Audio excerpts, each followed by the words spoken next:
Bonjour. Horacio Amigorena et Frédéric Monéron, le masculin, identité, fiction, dissémination.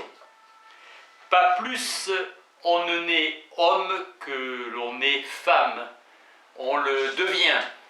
Cet ouvrage étudie les représentations qui concourent à forger une identité masculine.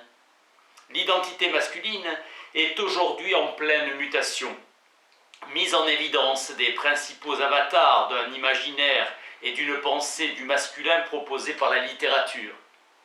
Chez Tertullien, ce sont les femmes qui subissent l'attirance de leur mari, suggestion qui signifie leur punition de la faute d'Ève.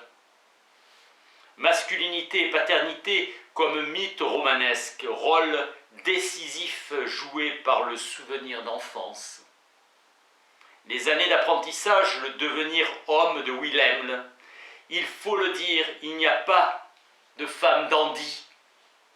La figure récurrente de la femme dominatrice, froide et secrète de Marie-Christine Barbie d'Aurevilly, souvent qualifiée de femme dandy, n'est pourtant pas dandy. Le dandy androgyne de l'histoire. La limite de ce pouvoir est celle de la liberté qu'elles peuvent prendre avec le code social. La liberté du dandy est sans limite puisqu'il soit homosexuel, don Juan ou chaste, son prestige reste inchangé. Le dandysme, pour la femme, est une mascarade, un simulacre.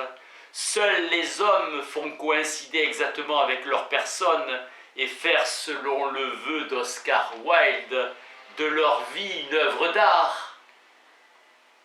La masculinité du dandy passe par l'appropriation des armes féminines. Au XIXe siècle, le vêtement masculin s'uniformise et vise, selon Nietzsche, l'abandon de toute particularité nationale, de tout caractère individuel. Les oisifs et les dandys restent attachés aux variations individuelles que suscite la vanité. Ils n'ont pas mûri en européens.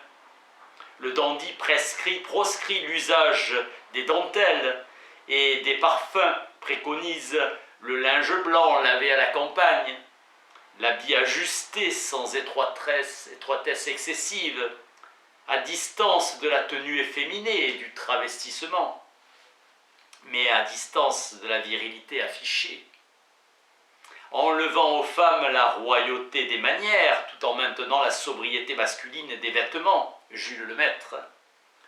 Il déploie l'ambivalence, exhibition d'une ambivalence construite, d'une androgynie mise en scène.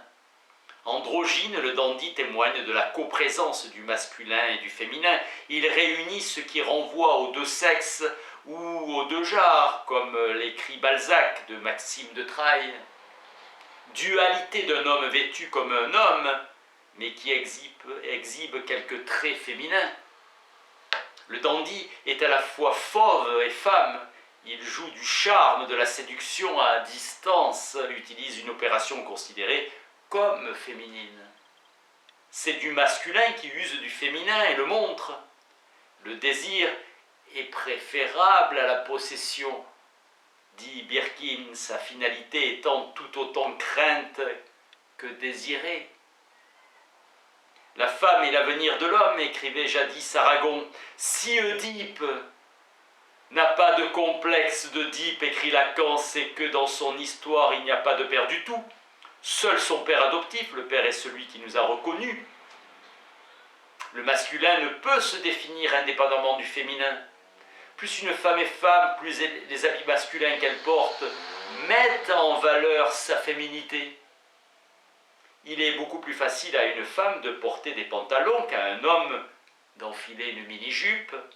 Il est plus facile à la femme de jouer une virilité qu'elle n'a pas, elle est dépourvue du chromosome Y, qu'il ne l'est à l'homme d'assumer une féminité qu'il a, il possède le chromosome X en commun avec ses compagnes.